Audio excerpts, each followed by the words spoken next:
लूका रचित सुसमाचार 15वां अध्याय।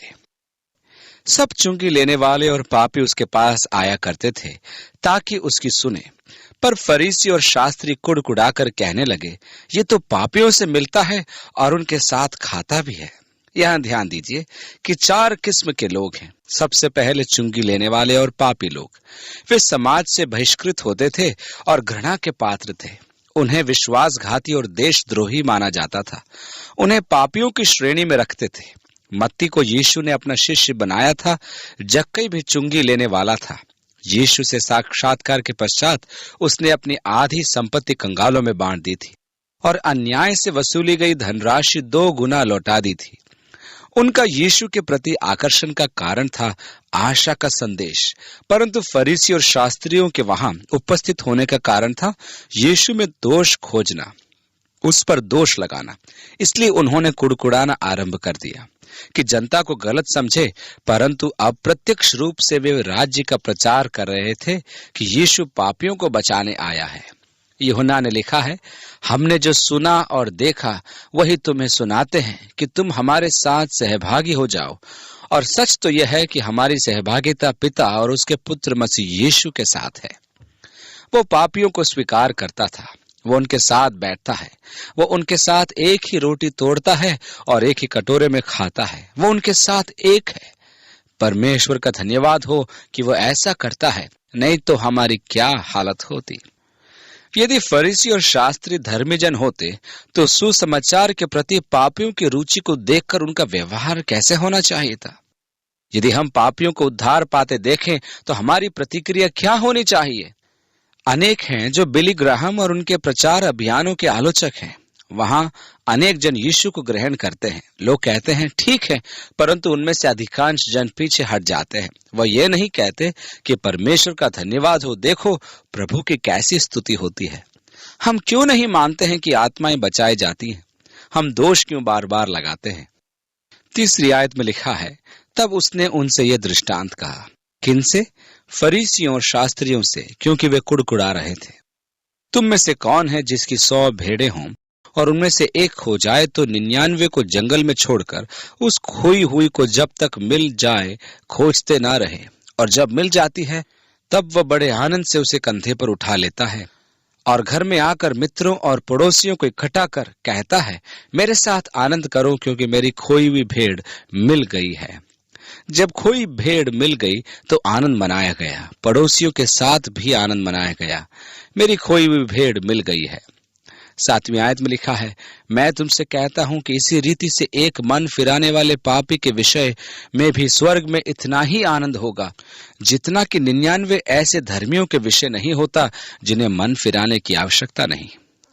एक हिप्पी यदि लौट आता है तो यहाँ उपहास मनाया जाएगा कि हम उसके बाल कब कटाएंगे। यदि कोई जवान बाल बढ़ाकर मंडली में आता है तो लोग ये प्रतीक्षा करते हैं कि उसके बाल कब कटाएंगे, परंतु स्वर्ग में स्वर्गदूत आनंद मना रहे हैं क्योंकि उसने उद्धार पा लिया है। या कौन ऐसी स्त्री होगी जिसके पास 10 सिक्के हों और उनमें से एक खो जाए तो वो दिया जलाकर और घर जाड़ बुहार कर जब तक मिल ना जाए जी लगाकर खोजती न रहे, और जब मिल जाता है तो वह अपने सखियों और पड़ोसियों को इकट्ठा करके कहती है, मेरे साथ आनंद करो क्योंकि मेरा खोया हुआ सिक्का मिल गया है। मैं तुमसे कहता हूं कि इसी रीति से एक मन फिराने वाले पापी के विषय में परमेश्वर के स्वर्गदूतों के सामने आनंद होता है। अतः स्वाभाविक प्रतिक्रिया तो आनंद मनाने की होनी चाहिए। यीशु ने कहा कि एक भी पापी के मन परिवर्तन पर स्वर्ग में आनंद मनाया जाता है। 11वीं आयत में फिर उसने कहा, किसी मनुष्य के 2 पुत्र थे। उनमें से छोटे ने पिता से कहा, हे पिता, संपत्ति में से जो भाग मेरा हो वह मुझे दे दीजिए। उसने उनको अपनी संपत्ति बांट दी। व्यवस्था के अनुसार जब किसी के पास 2 पुत्र हों तो बड़े पुत्र को 2/3 संपत्ति का उत्तराधिकारी माना जाता था और छोटा पुत्र 1/3 भाग। कई बार जब पिता विश्राम करना चाहता था तब वो अपनी मृत्यु के पूर्व स्वयं ही संपत्ति का बंटवारा कर देता था, परंतु इस युवक का साहस देखिए कि वह अपने पिता के जीते जी अपना उत्तराधिकार मांगता है और पिता दे भी देता है। बहुत दिन न बीते थे कि छोटा पुत्र सब कुछ इकट्ठा करके दूर देश को चला गया और वहां कुकर्म में अपनी संपत्ति उड़ा दी। जब वह सब कुछ खर्च कर चुका तो उस देश में बड़ा अकाल पड़ा और वो कंगाल हो गया।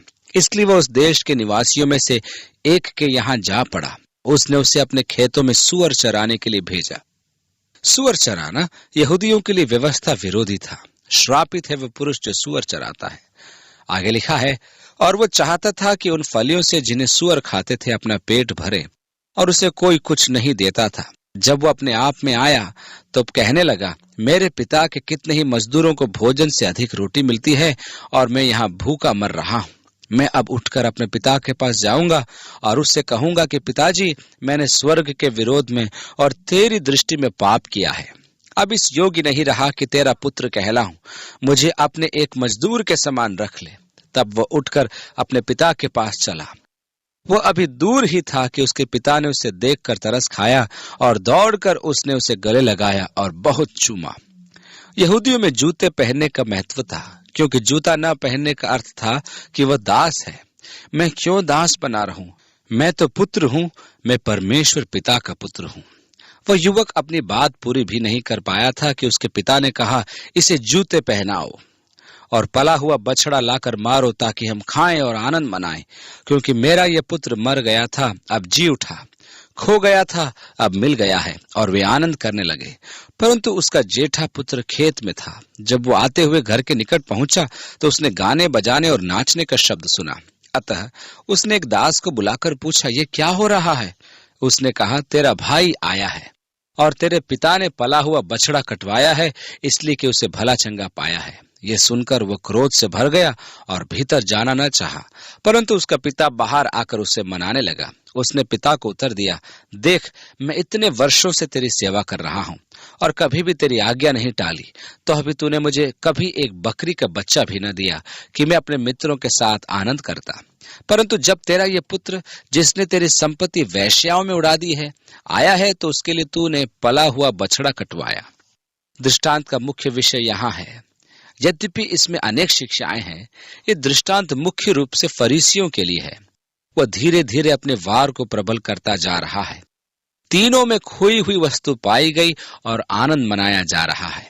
यीशु पापियों को स्वीकार करता है। ये बात आनंद के साथ कहनी चाहिए। मित्रों, आशा समाप्त नहीं हुई है, आओ आनंद मनाए। परंतु उनका कहना तो सर्वथा विपरीत था। वे दोषारोपण करके कहते थे कि वह पापियों के साथ खाता है। फरीसियों को आनंदित होना चाहिए था कि एक पापी बचाया गया, परंतु वे अप्रसन्न थे। आगे यीशु जेठे पुत्र को लाता है जो क्रोध और कुपित है। उसे तो आनंद का भागी होना चाहिए था। वह सोचने लगा कि जिसने पापी जीवन व्यतीत करके सब कुछ नष्ट कर दिया, उसके लिए बछड़ा कटवा दिया। फरीसियों का भी यही स्वभाव था। मेरी रुचि इसमें है कि पिता ने क्या कहा। उसने उससे कहा, पुत्र, तू सर्वदा मेरे साथ है और जो कुछ मेरा है वह सब तेरा ही है। परंतु अब आनंद करना और मगन होना चाहिए, क्योंकि यह तेरा भाई मर गया था, फिर जी गया है। जो खो गया था अब मिल गया है। खोया हुआ मिल गया है, क्योंकि यीशु पापियों को खोजने और बचाने आया था। हम प्राय उड़ाव पुत्र के दृष्टांत पर बड़े बड़े उपदेश सुनते हैं, परंतु उसके वास्तविक अर्थ पर बिरले ही कोई उपदेश सुनने को मिलते हैं। इस दृष्टांत का उद्देश्य पिता द्वारा आनंद से पुत्र का स्वागत ही नहीं, वरन फरीसियों को यह दर्शाना कि पापियों के साथ यीशु के व्यवहार की आलोचना की अपेक्षा आनंद मनाना उनके लिए आवश्यक है। परमेश्वर हमारी सहायता करे कि पापियों को अपनाने में परमेश्वर के कार्य के प्रति हम फरीसियों का सा स्वभाव न रखें, क्योंकि वह उन्हें आवश्यक नहीं कि हमारे द्वारा ग्रहण कर रहा हो, वह उन्हें कहीं भी अपनाए। हमें आनंदित होना चाहिए। हम प्रार्थना करें कि परमेश्वर हमारे देश में प्रत्येक कलीसिया के द्वारा महान आत्मिक जागरण प्रदान करे। हमें संकीर्ण मानसिकता से बचना है, परंतु हम प्रार्थना करें कि परमेश्वर सब कलीसिया में जागृति लाए कि पापी बचाए जाएं और प्रभु उन्हें हर जगह और सब जगह ग्रहण करे। हम ये प्रार्थना करें कि परमेश्वर समस्त कलीसियाओं में पापियों को ग्रहण करे और परमेश्वर का आत्मा वास्तव में सर्वत्र क्रियाशील हो जाए। यदि हमें कहीं जागृति सभाओं का समाचार प्राप्त हो, तो हम वहां जाकर उनके धर्म सिद्धांतों की आलोचना न करें। प्रभु वे हमारे जैसे विचार नहीं रखते, इसलिए हम उनकी जागृति सभा में नहीं गए। यीशु ने कहा, तुम्हें ऐसा नहीं करना था। यदि वे मेरे नाम में करते हैं तो वे हमारे विरोधी नहीं हो सकते। परमेश्वर हमें फरीसियों के स्वभाव से सुरक्षित रखे और यीशु का मन प्रदान करे। हम आनंद मनाएं कि प्रभु पापियों को ग्रहण करता है और उनके साथ भोजन करता है।